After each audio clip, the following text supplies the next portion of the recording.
Bienvenidos a la entrevista en línea en este miércoles 20 de febrero de 2013. Un abrazo a nuestros compatriotas que nos ven en nuestro país y el mundo a través de la prensaráfica.com o nos escuchan en GD Radio del grupo Dutriz. Este día estamos con nuestro invitado tratando de hacer una reflexión sobre reformas electorales en marcha, voto en el exterior, ley de partidos políticos, el voto por rostro en una posible elección presidencial, incluso para alcaldes. Eso entre otras iniciativas que están planteadas alrededor de reformas electorales. Para conversar de estos temas nos acompaña en nuestros estudios Félix Ulloa. Él es el presidente del Instituto de Estudios Jurídicos del Salvador, IEJES, y ex magistrado del Tribunal Supremo Electoral. Félix, es un gusto, bienvenido. Gracias, William, siempre es un gusto estar aquí contigo. Bueno, perfecto. Para comenzar, Félix, la semana pasada, por fin hay ley de partidos políticos, pero hay una coincidencia, incluso en términos periodísticos, medios de comunicación, en plantear de que una ley sin dientes. ¿Por qué sin dientes? Sin dientes y sin garras, es decir, una ley que al final se aprobó más por la presión popular, por la presión de muchos sectores que estaban demandando más transparencia frente a una campaña electoral que inició muy temprano. Todavía no estaban definidas algunas reglas del juego, sobre todo en el manejo del financiamiento de los partidos, y ante esa presión creo que la Asamblea reaccionó dándonos una ley que, si bien es cierto, es un primer paso, o como dicen algunos, es un paso adelante, al fin tenemos ley, se puede mejorar. Los mismos diputados que participaron en la discusión en la Comisión de Reformas Electorales han dicho y reconocido de que es una ley que tiene muchas limitantes, pero que en la medida en que se vaya aplicando, se van a ir viendo cuáles son las deficiencias, las debilidades, y se pueden ir haciendo las correcciones del caso. Yo creo de que si somos optimistas y vemos el vaso medio lleno, podemos compartir esa tesis de que por lo menos hubo ya un acuerdo básico en un tema de que parecía totalmente imposible de alcanzar un consenso, que era en cuanto al límite del financiamiento privado, que esa era prácticamente el obstáculo principal que tenían los diputados, sobre todo de la fracción de Arena, que no querían establecer ningún tipo de límites en las donaciones del dinero que viene del sector privado y de los particulares, y por el otro lado el FMLN, que era la otra fracción que proponía como parámetros las contribuciones de cierto número de salarios mínimos.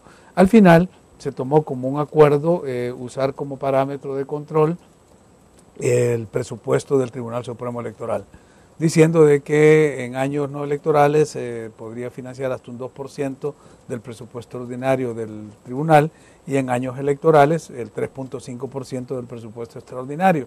Me parece un poco raro porque normalmente, y en todos los sistemas electorales que yo he estudiado, el parámetro que se utiliza es generalmente la fuerza electoral que tiene cada instituto político. Por ejemplo, a ver, ¿cómo opera esto de los porcentajes, Félix? Los porcentajes es que si, por ejemplo, el presupuesto extraordinario de elecciones de este año electoral del tribunal va a ser de 40 millones de dólares, entonces el máximo de donativo que puede recibir un partido político de una sola fuente privada es el 3.5% de esos 40 millones.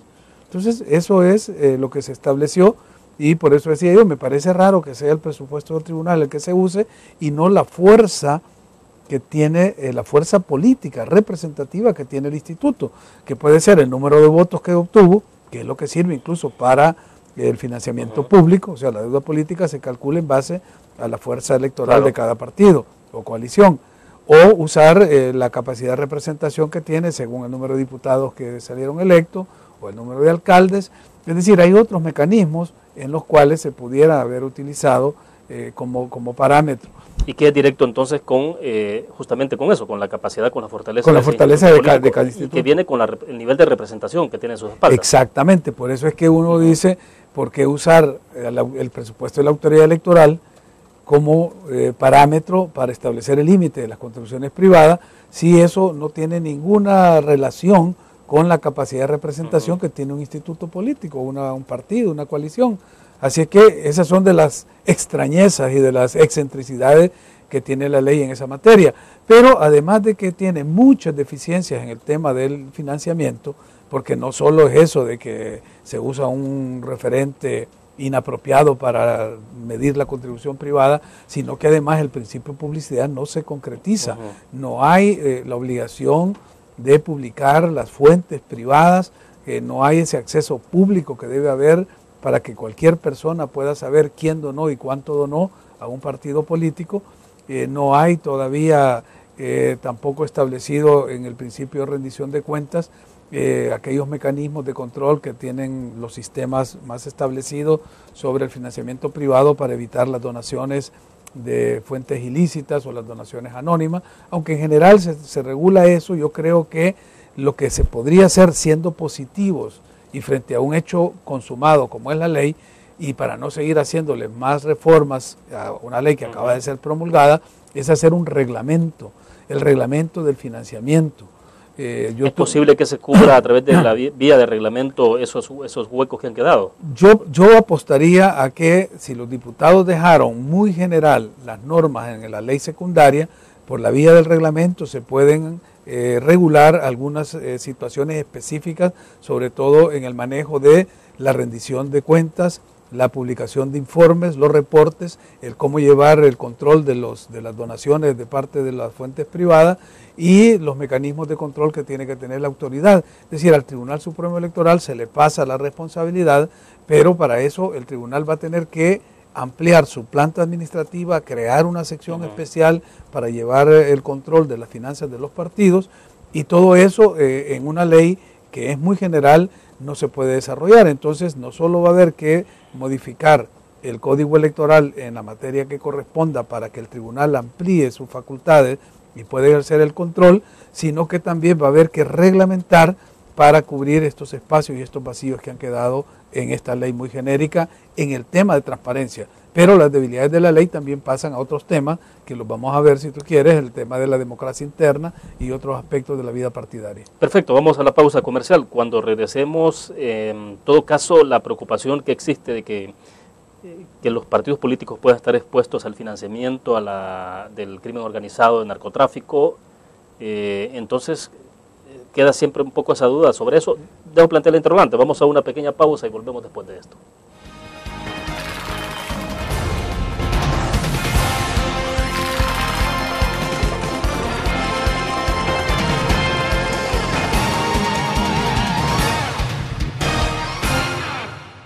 Ingresa gratis a un nuevo nivel de lectura. Desde tu computadora, busca en nuestra página web el link del kiosco LPG. Regístrate y listo. Escoge tu lectura.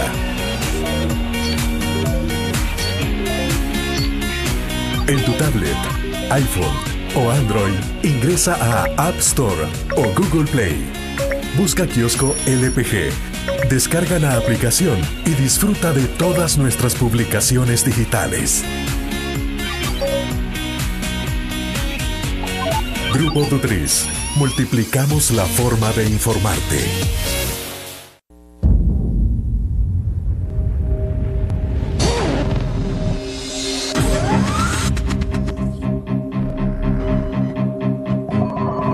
El inicio de una estrategia financiera, desde los negocios y la actividad económica hacia toda Centroamérica. El Economista Regional, una revista especializada donde encuentras el panorama empresarial y los principales movimientos financieros. El Economista, el modelo regional de información económica.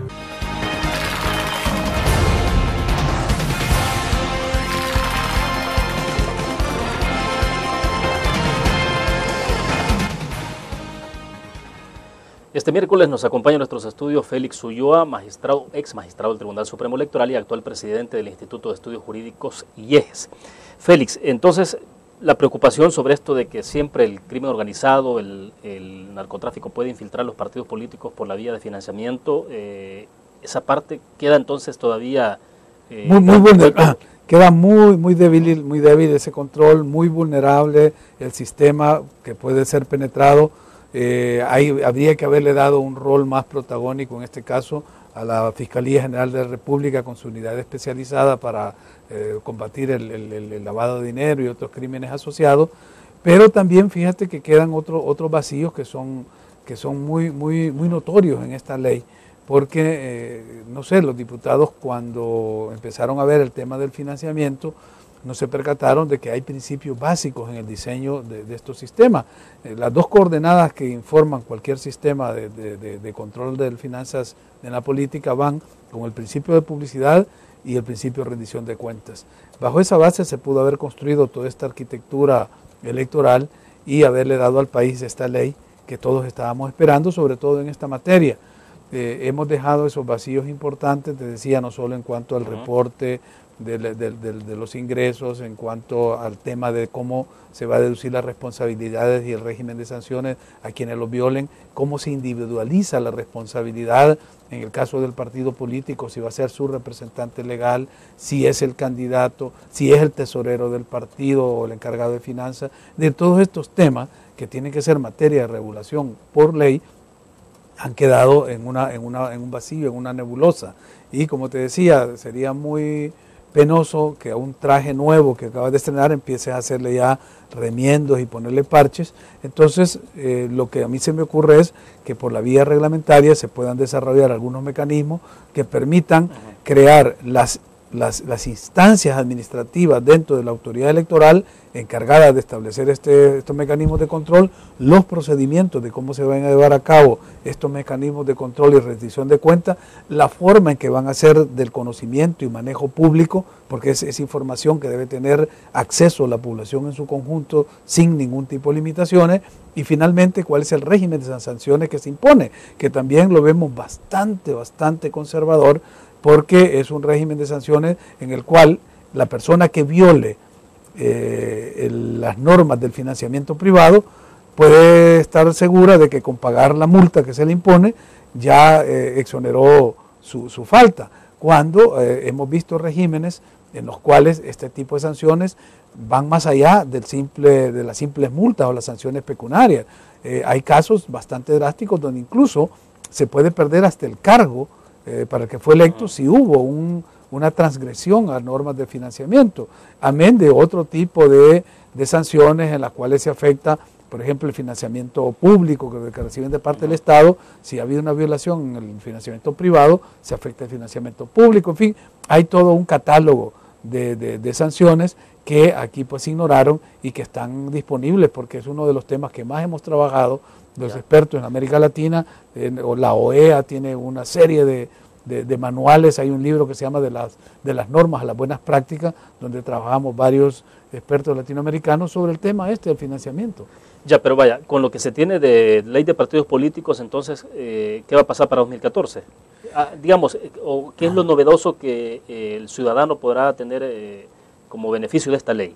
Lo más novedoso va a ser, si ya entra en vigencia la ley y no hay ninguna modificación, en que además de la deuda política, o sea, el financiamiento que van a recibir de parte del Estado, los partidos van a tener un límite del 3.5% de los 40 y tantos millones que es el presupuesto del tribunal, que los puede dar una persona. Pero además no se pusieron límites a un monto global de esas contribuciones. Entonces, una persona puede dar el 3.5% y 10 personas más pueden dar lo mismo porque no se puso ese límite. Entonces, al final es una burla para el electorado que pensaba que mediante un control del financiamiento privado se iban no solo a evitar estos riesgos de dineros provenientes de actividades ilícitas en la política, sino que lo más importante aún, y que es la filosofía del control y del límite del financiamiento privado, y es que no hayan grandes actores, grandes intereses corporativos o de grandes fortunas que mediante el financiamiento en la política tomen control de la política. Eso inspiró a Ted Roosevelt en 1907, cuando él acuñó aquella famosa frase de luchar contra los fat cats para evitar que estos grandes intereses corporativos entraran a definir la política. Aquí, al final, ese objetivo no se logra, porque se burla, ya que pueden haber un ingreso sin límite, utilizando diversos mecanismos o utilizando diversas personas, prestanombres para hacer estas donaciones a los partidos. Perfecto, bueno, pero hay otras reformas en camino, por ejemplo, creo que es interesante que nos pudiera dar alguna información o reflexión en torno a todo esto que tiene que ver con el voto, la representación proporcional en los consejos municipales. Bueno. Vamos a la pausa, me indican que hacemos una pausa comercial, volvemos después de esto.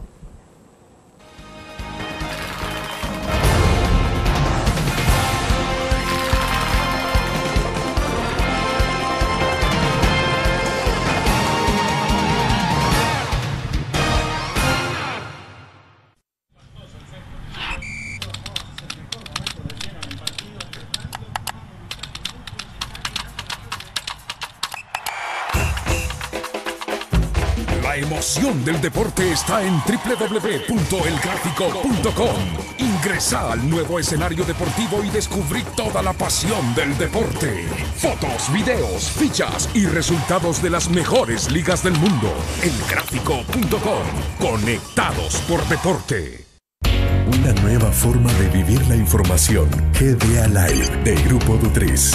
Ingresa a App Store o Google Play y descarga gratis la aplicación GDA Live. Ahora, busca en nuestros periódicos y revistas los iconos de GDA Live. Enmarca la imagen dentro de tu pantalla para animarla. Toca 2 veces la imagen para vivir la información en pantalla completa. Y recuerda que en el código ALIVE de la portada estaremos actualizando nuestras noticias. Con GDA Live, vive la información. Grupo Dutriz, multiplicamos la forma de informarte.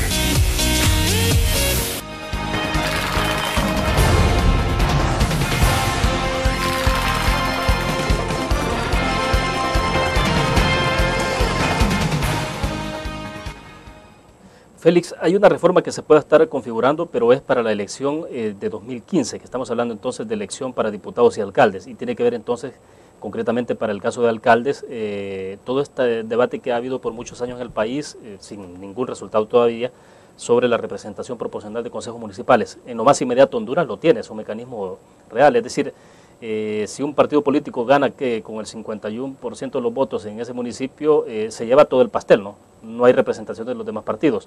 Una reforma en ese sentido implicaría la posibilidad que todos los partidos puedan tener proporcionalmente un representante. ¿Qué está pasando sobre ese debate en este momento acá?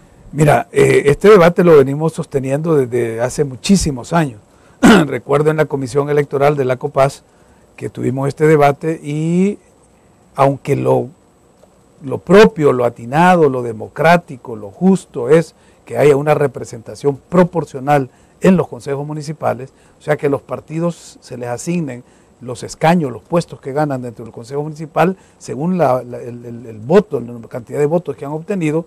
El temor que hubo en esa época era que viniendo de una guerra, de una confrontación, de una situación muy conflictiva, el integrar proporcionalmente los consejos municipales podía crear un riesgo de paralizar la gestión municipal por la confrontación de intereses, el conflicto permanente y que iba a anular la gestión municipal. Entonces encontramos una fórmula que lo hicimos con el ingeniero Ovidio Hernández. Ovidio Hernández y yo redactamos un artículo en el Código Electoral original donde decíamos que si no se podía atender el principio de representación proporcional en los consejos municipales, que por lo menos integraran consejos plurales. O sea, que al partido que ganara más del 50% más uno de los votos y que en este sistema actual del First Past the Post se lleva todo, el winner takes all, se lleva todo el consejo, entonces que se le diera el alcalde, el síndico y el número de regidores necesarios para tener la mayoría y tomar decisiones. Así estábamos garantizando la capacidad ejecutiva del consejo municipal. Pero que los otros partidos... Pero eso no era no se consideraba una representación proporcional, sino plural. Plural. ¿Por qué? Porque el partido se llevaba la mitad más uno de los miembros del consejo y con eso él tenía el derecho de tomar decisiones. Pero los otros partidos no quedaban excluidos. Entonces podían colocar miembros del consejo, ya fuesen pues los regidores o como se les llame, para tener dos cosas. Uno, representación en el momento de toma de decisiones, porque habían sido favorecidos con el voto popular en el municipio. Y dos, que era lo más importante, la auditoría de la gestión municipal. O sea, iban a estar dentro del Consejo Municipal, y aunque fuesen en minoría, aunque no decidieran o no incidieran en la toma de decisiones, sí tenían el derecho de estar informados, el derecho de voz, el derecho de voto, de razonar sus votos, de salir e informar a la población cómo se habían tomado las decisiones, y eso garantizaba una mayor transparencia en la gestión municipal. Eso te estoy hablando de 1992, cuando hicimos el Código Electoral en la Comisión de COPAS y se lo entregamos a la COPAS. Ahí la COPAS lo pasó, lo aceptó, pero en la Asamblea Legislativa de esa época lo eliminaron. Entonces quedó eso como una demanda. Cuando fueron las elecciones del 94, en la segunda vuelta hicimos un pacto, un acuerdo entre los dos candidatos finalistas, Calderón Solís y Zamora, y ahí se comprometieron ellos a impulsar, entre otras reformas, los consejos plurales. Desde entonces viene esta demanda y no se había logrado nada hasta que por fin se decidió ir a la Sala de lo Constitucional, y la Sala Constitucional ha admitido ya la demanda y ya notificó a la Asamblea Legislativa de esta demanda que fue presentada por varios ciudadanos, y ahora la Asamblea va a tener que reaccionar frente a una eventual sentencia de la Sala de lo Constitucional. Entonces, volvemos otra vez a lo mismo. Este tema que debió haber sido discutido, reflexionado y aprobado directamente en la Asamblea Legislativa, por tener oídos sordos a estas demandas ciudadanas, tenemos otra vez que recurrir siempre a la Sala de lo Constitucional para que venga desde la Sala, ejerciendo el control que tiene sobre estos temas en materia política, la que vaya marcando el paso de estas grandes reformas que esperemos se den y se lleven a cabo, y que la Asamblea pueda legislar antes de que la Sala falle, como lo hizo con el voto en el exterior, porque recordemos que el voto en el exterior salió el decreto con el articulado frente a la demanda que se presentó a la Sala de lo Constitucional. Pero bueno, estamos hablando que entonces con el tema de consejos plurales o representación proporcional es un debate de más de 20 años. Desde el 92 para acá. Sí. Exacto, pero entonces, Félix, y al final, ¿por dónde se puede estar decantando? Digo, no sé si anticiparnos un poco a lo que pueda decir la Sala más adelante, pero en términos constitucionales, ¿por dónde se podría decantar una interpretación ajustada sobre la Constitución en esta materia? Es decir, ¿por una representación plural o proporcional? Yo creo que el régimen proporcional está en la Constitución y es de obligatorio cumplimiento para los diputados. Está establecido exclusivamente para la elección legislativa, pero haciendo unas ampliaciones, sobre todo en el principio democrático, que la Sala lo tiene muy presente, creo que podría serlo extensivo para los consejos municipales, la integración de consejos municipales. Y en ese caso, lo que ahora se está plantando como una solución intermedia, que son los consejos municipales plurales, si la Sala falla y acepta el principio de proporcionalidad, nos vendría a dar ya lo que fue inicialmente la aspiración democrática, tener consejos municipales integrados por las fuerzas políticas según su nivel de representatividad en cada municipio. Esto sería, por ejemplo, que cada partido político, de acuerdo a la cantidad de votos que tuvo su candidato a alcalde, en esa medida puede ir ocupando uno de los puestos en el Consejo. Así es, habría que hacer toda la reglamentación que se hace porque no es automático. Ahora, tampoco, perdón Félix, tampoco por la parte esa del temor a que se entrampen las decisiones, aún en una representación proporcional, el que gana la alcaldía siempre tiene un poco más de mayoría, la mitad más uno, no sé. No necesariamente, porque depende, pueden ser composiciones de varias fuerzas, es decir, no hay que ir a España para ver eso, donde por ejemplo el alcalde de un partido, el teniente de alcalde de otro partido, y se va integrando una forma de trenza entre los partidos que tienen mayor aceptación, sino que tendríamos que ir aquí nomás a Honduras para ver cómo se integran los consejos municipales, donde distintos partidos tienen la posibilidad de colocar a sus representantes dentro de los distintos cargos del Consejo Municipal, atendiendo a la fuerza electoral que demuestran en cada evento, o sea, cuántos votos obtienen y por cuánto necesita cada escaño cuántos votos necesita cada escaño para ser ganado por un partido político. Y es interesante porque cada vez más las elecciones en términos generales van siendo más cerradas. Y hay alcaldes, por ejemplo, que han ganado por un voto, por un voto, por 5 votos, por 10 votos, entonces, pero se lleva todo el pastel. Así es decir, ha ganado el partido, porque acordate que aunque es la imagen del alcalde la que se proyecta, pero el alcalde va integrado con un consejo municipal, donde el segundo lugar más importante es el caso del síndico, y luego vienen los regidores. Pero hay países, incluso países que yo he tenido la oportunidad de trabajar, como en el caso de Haití, donde el alcalde es un puesto colectivo o colegiado. O sea, hay el alcalde 1, el alcalde 2 y el alcalde 3. O sea, hay 3 personas que ejercen el título de alcalde. En sistemas electorales hay una variedad de modelos.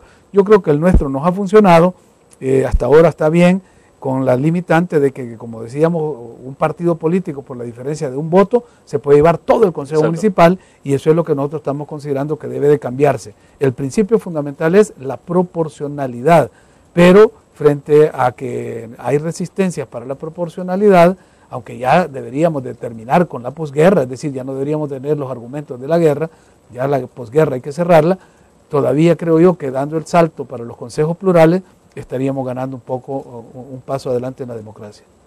Vamos a una pausa. Cuando regresemos, un debate más inmediato que tiene que ver con la elección presidencial de 2014 y esa discusión que se abrió en algún momento sobre el voto por rostro para elección presidencial. Vamos a una pausa y hablamos del tema.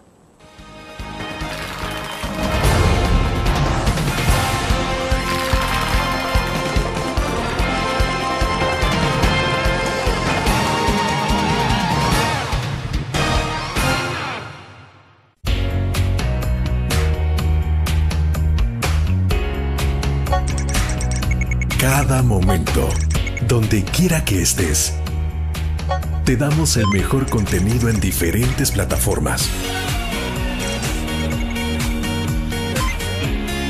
Para que tú escojas el medio para informarte. Y ahora con Grupo Dutriza Live, la nueva aplicación digital. Vive la información como una nueva experiencia en tu periódico. Multiplicamos la forma de informarte. Grupo Dutriz. La interacción con la tecnología llega con múltiples formatos. Nueva revista Tech Live, la información tecnológica más actual y los gadgets que modifican tu estilo de vida. Tech Live es una revista multiplataformas que te ofrece los últimos avances de la tecnología, las herramientas de mayor utilidad e interesantes artículos de la era digital. Escoge el medio que te mantendrá actualizado o visita nuestra web. Espera el futuro con Tech Live, una publicación de Grupo Dutriz.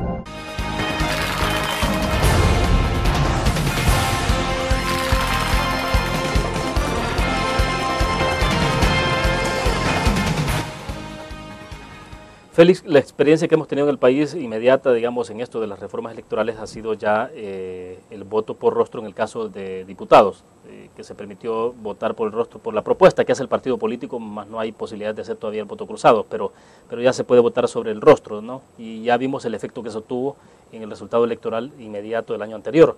Pero en el caso de la elección presidencial, ¿es posible entrar en esa misma dinámica? Algunos sugieran de que, bueno, tampoco van a competir 20 candidatos, al final solo son 2, 3 candidatos los que compiten y eso pues como intentando desmeritar una posible reforma en ese sentido, pero bueno. Sí, yo siempre sostuve de que esto de las fotos era irrelevante en el sentido de que iban 3, 4 opciones y las banderas eran suficientes para identificarlo, pero con la lectura de la realidad y ante la eventualidad de una candidatura de Tony Saca, el panorama cambia y la lectura ya no es tan superficial, porque el caso de Tony Saca es muy particular. Recordemos que él corrió como candidato a la presidencia con una bandera del Partido Arena, ahora él va a correr con otra bandera, posiblemente del Movimiento Unidad o de una coalición que se llame Unidad, etcétera, una marca que no es conocida, y en ese sentido, si la marca que va a identificar la candidatura de Tony Saca no se le asocia con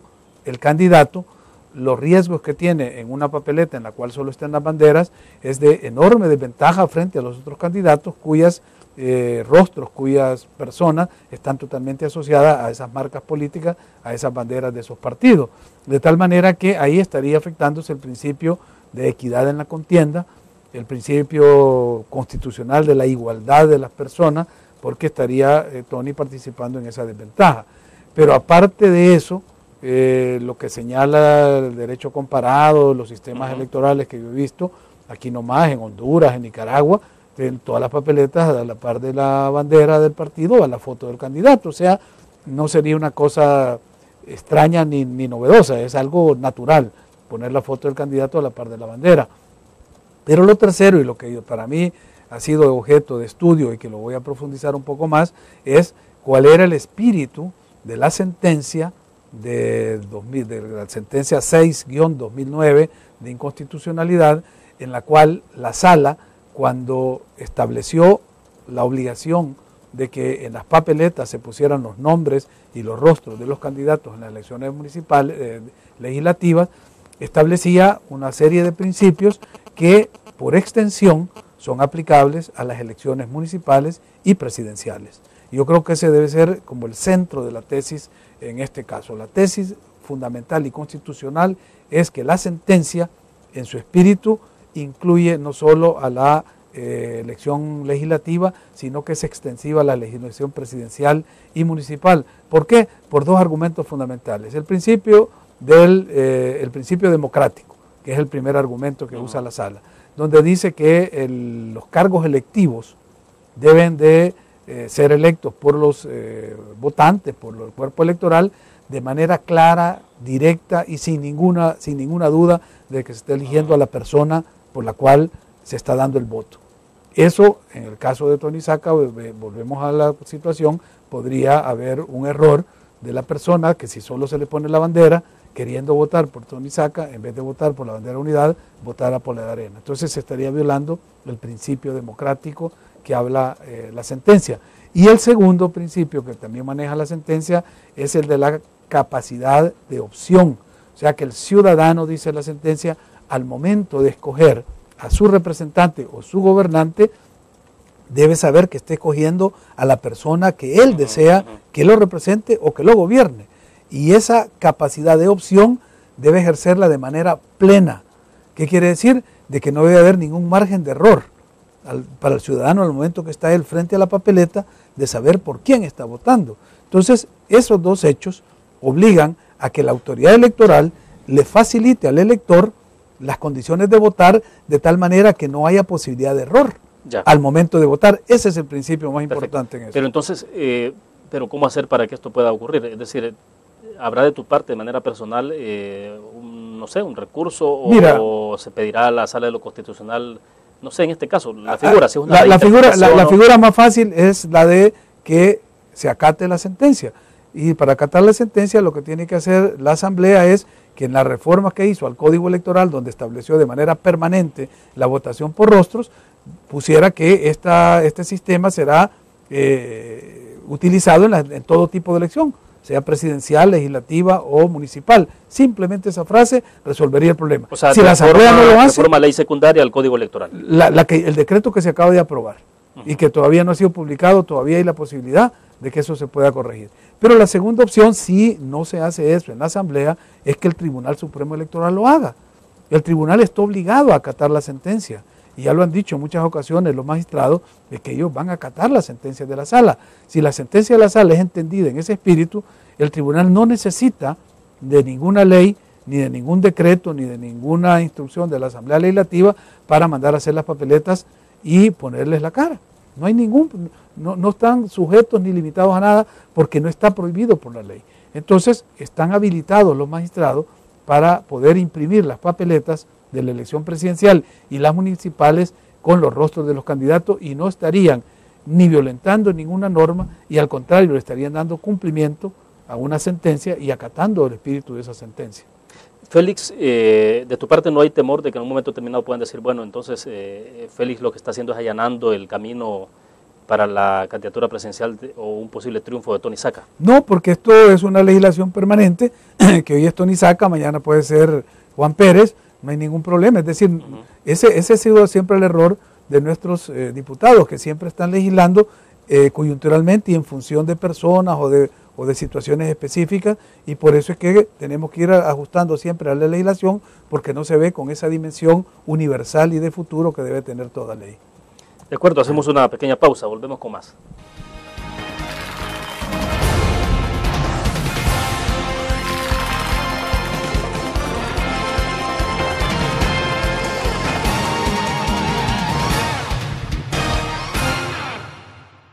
Un graficionado no olvida la historia, y aunque perdió una y otra vez, no perdió el orgullo.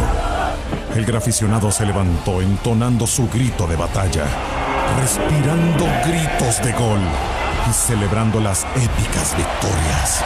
Un graficionado cree en la magia de la camiseta y mantiene viva la ola de fe, porque el graficionado sueña con volver a un mundial. El Gráfico, lo hacemos por deporte. Cada momento, donde quiera que estés, te damos el mejor contenido en diferentes plataformas para que tú escojas el medio para informarte. Y ahora con Grupo Dutriza Live, la nueva aplicación digital. Vive la información como una nueva experiencia. Multiplicamos la forma de informarte. Grupo Dutriz.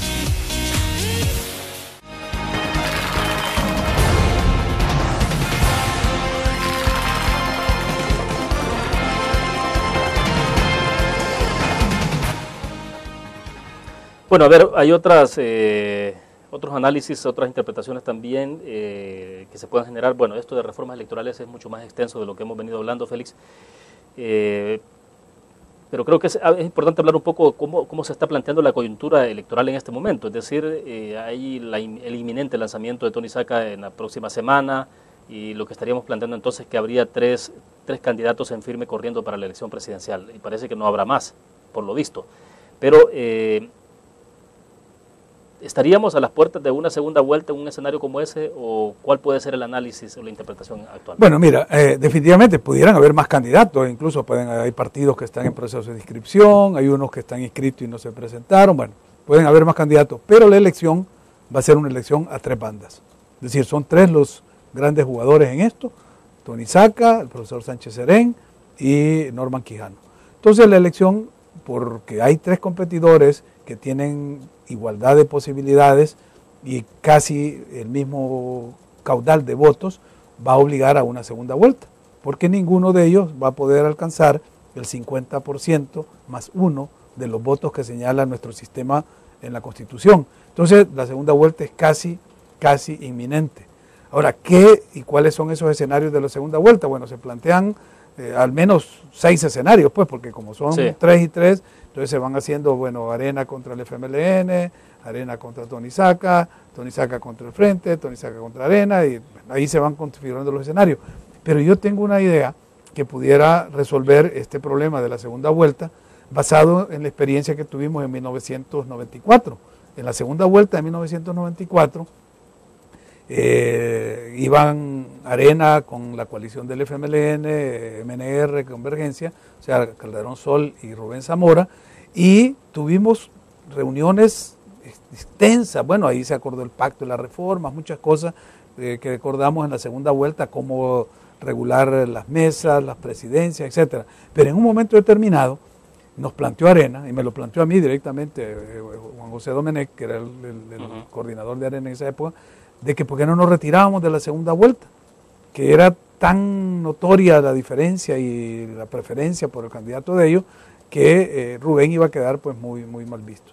Y en efecto así fue, creo que los resultados fueron 70-30, una cosa así en la segunda vuelta, pero no había una puerta de salida para que el candidato de la segunda fuerza se retirara, porque nuestra legislación no lo contempla, y habían temor si eso era constitucional, inconstitucional o no.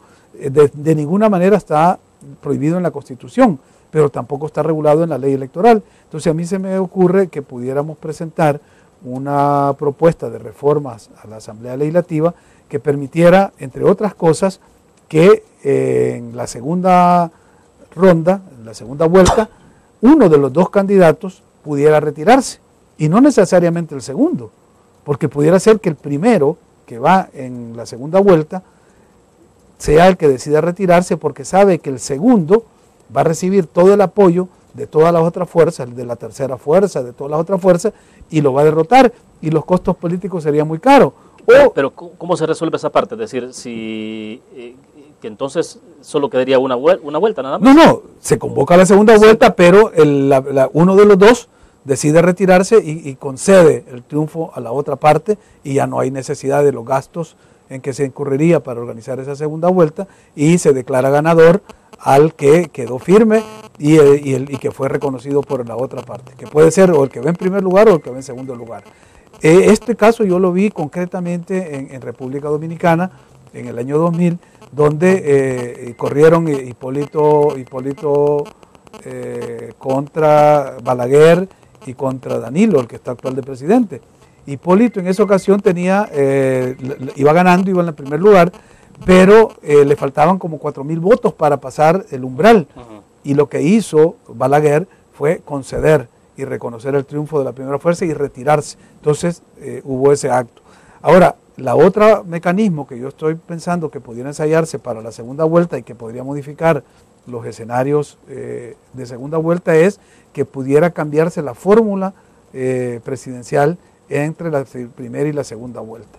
Es decir, eso estoy estudiándolo, a ver si constitucionalmente no hay ningún problema, viéndolo a nivel de derecho comparado, para facilitar, porque también eso puede facilitar los arreglos electorales entre todas las fuerzas políticas que participaron en primera vuelta, y cuando están definidos las dos fuerzas que van a ir a competir en la segunda ronda, entonces se pueden hacer estos arreglos y se pueden cambiar las fórmulas presidenciales, vicepresidente. Estamos hablando de los dos cargos, de las dos propuestas, de presidente y vicepresidente. Cambiar la fórmula. La fórmula. Puede ser que cambie al vicepresidente o al candidato presidencial, y eso le da más juego político y más espacio de búsqueda de alianzas y consenso, y tener una segunda vuelta en la que todo el mundo se sienta porque está participando. ¿Crees que hay suficiente madurez? Y ahora sí, madurez de todos los sectores, es decir, porque venimos hablando de que esto de la reforma siempre se ha ido impulsando en la medida de que hay conveniencias. Ahora me conviene porque estoy en oposición, mañana estoy en el gobierno, no me conviene, pero esa parte, ¿cómo la puede recibir no solo los partidos políticos, que en un momento determinado pueden ser beneficiados o afectados, sino la sociedad en general? Mira, la sociedad yo creo que ha ido madurando, ha ido viendo que nuestro sistema electoral necesita no solo modernizarse, sino democratizarse, y ha ido exigiendo cada vez más, y como sociedad civil organizada ha ido imponiendo prácticamente la agenda de la reforma electoral al sector político, a los políticos, a los diputados, a los órganos del Estado. Entonces una ciudadanía activa, si compra esta idea, si ve que favorece la gobernabilidad, si ve que favorece el avance y la consolidación democrática en el país, creo que podría ser protagonista y enarbolar esta bandera de estas dos grandes reformas en el tema de la segunda vuelta. Primero, de que uno de los dos finalistas en la segunda vuelta pueda retirarse y reconocer el triunfo del otro finalista. Y la segunda, de que las fórmulas presidenciales pudieran ser modificadas en la segunda vuelta. Bien, hacemos otra pequeña pausa, regresamos con más de la entrevista en línea.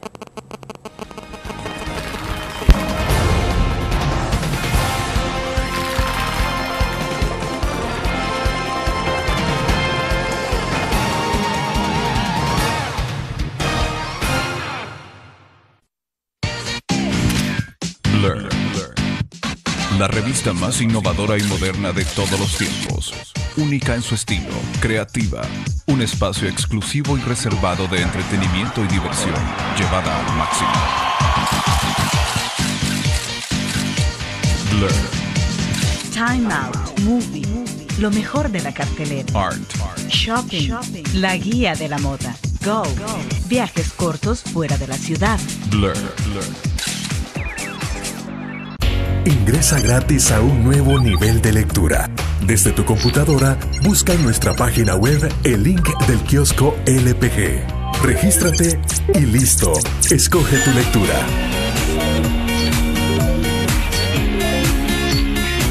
En tu tablet, iPhone o Android, ingresa a App Store o Google Play.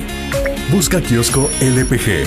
Descarga la aplicación y disfruta de todas nuestras publicaciones digitales. Grupo Dutriz. Multiplicamos la forma de informarte.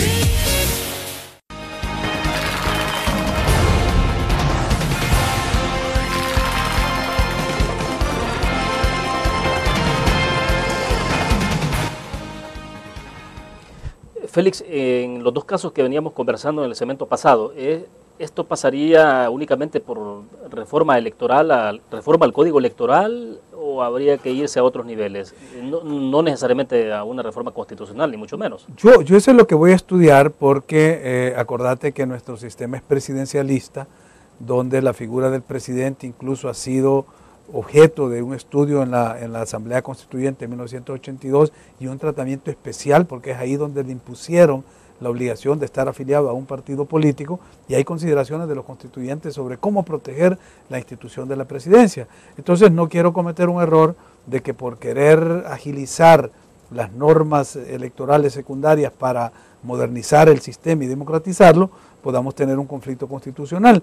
Yo lo voy a estudiar, lo voy a plantear cuando ya tenga bien definido los criterios constitucionales, pero sí creo de que como tema de debate debería de ya empezarse a estar pensando sobre este tema, sobre todo los colegas constitucionalistas y los abogados que trabajan cerca de los partidos políticos, para que se fuera viendo cómo vamos oxigenando más el sistema, cómo lo vamos abriendo más, porque ha estado muy cerrado, ha sido como muy privativo de las cúpulas partidarias y han tomado decisiones a espaldas de no solo del pueblo, sino de las mismas bases, y de repente aparecen con sorpresa. Yo creo que mejor transparentar el debate, y ahora que estamos en este año preelectoral y que vamos a estrenar algunas instituciones nuevas, como el caso pues del límite al financiamiento privado y algunas cosas que plantea esta ley de partidos políticos, pero también de que por primera vez un candidato se presenta desde un movimiento cívico, como es el caso de Unidad,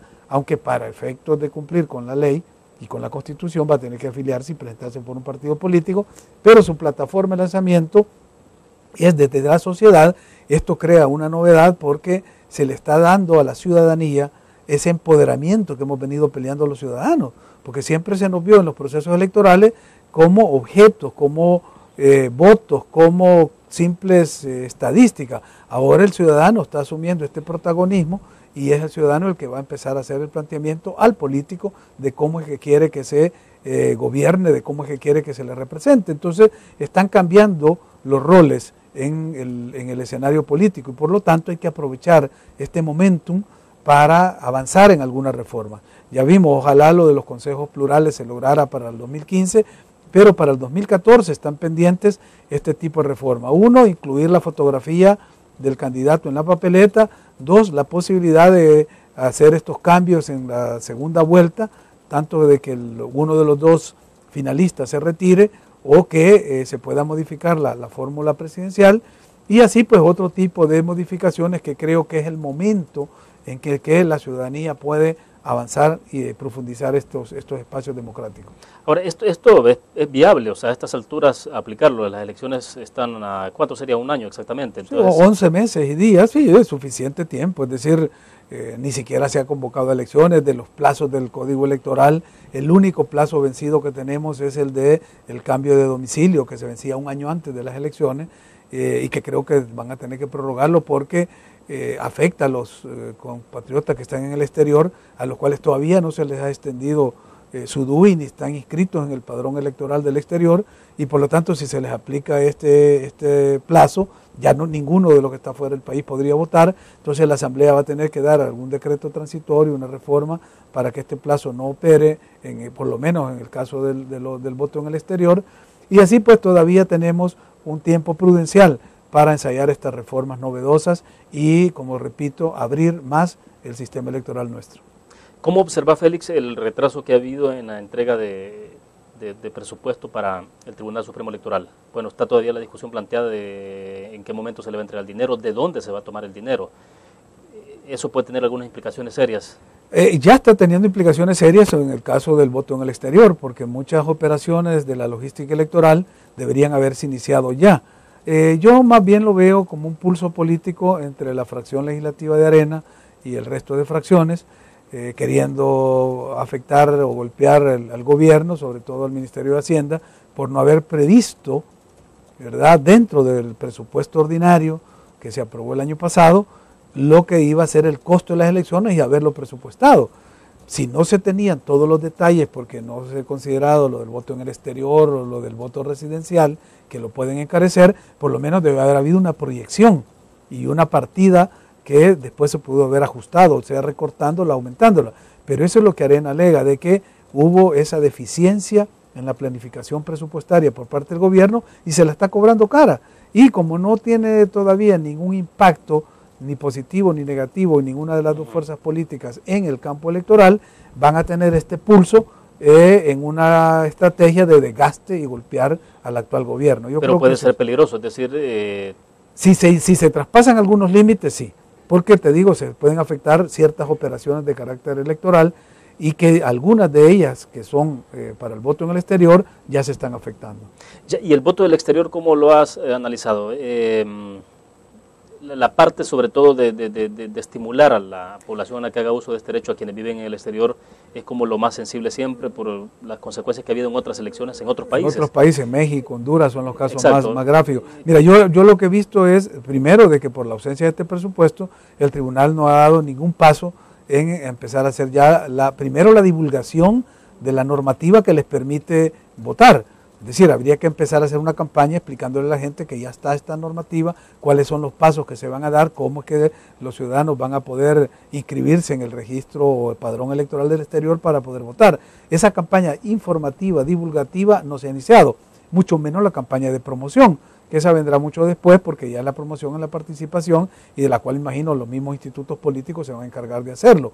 Pero esta parte inicial se está perdiendo este tiempo precioso por falta de presupuesto. El tribunal también, creo que este es un llamado al tribunal, debería de apoyarse en las organizaciones de los salvadoreños que están fuera del país, en Estados Unidos, en Canadá y en otros países, para que desde los liderazgos comunitarios, desde las organizaciones que agrupan a nuestra diáspora, se pueda masificar el mensaje y utilizar y apoyarse en ellas para que haya un mensaje uniforme, que no haya posibilidad de confusiones o contradicciones al haber mensajes contradictorios y que al final la población nuestra salga beneficiada, primero porque está informada de su derecho de votar a tiempo y segundo porque se le motiva, se promociona el voto y se le hace saber de que esa responsabilidad ciudadana que tanto se reclamó, ahora es el tiempo de ejercerla. Como será el voto a través del correo, ¿eso crees que da mejores posibilidades de que la gente pueda participar? Porque le llegará a su casa el paquete, no tendrá que movilizarse hacia ningún otro sitio, simplemente a su casa votar y poner el paquete otra vez en el buzón. Exacto, yo creo que eso es una de las formas que van a facilitar más y pueden motivar a la gente a votar, porque no va a tener que ir a un consulado, a un centro comercial, no se va a desplazar, no va a tener que gastar porque todo eso va a estar cubierto. Se garantiza la secretividad por el mecanismo que se está utilizando, que es muy parecido al sistema francés, del voto blanco que va dentro, del voto rotulado, la papeleta, etcétera.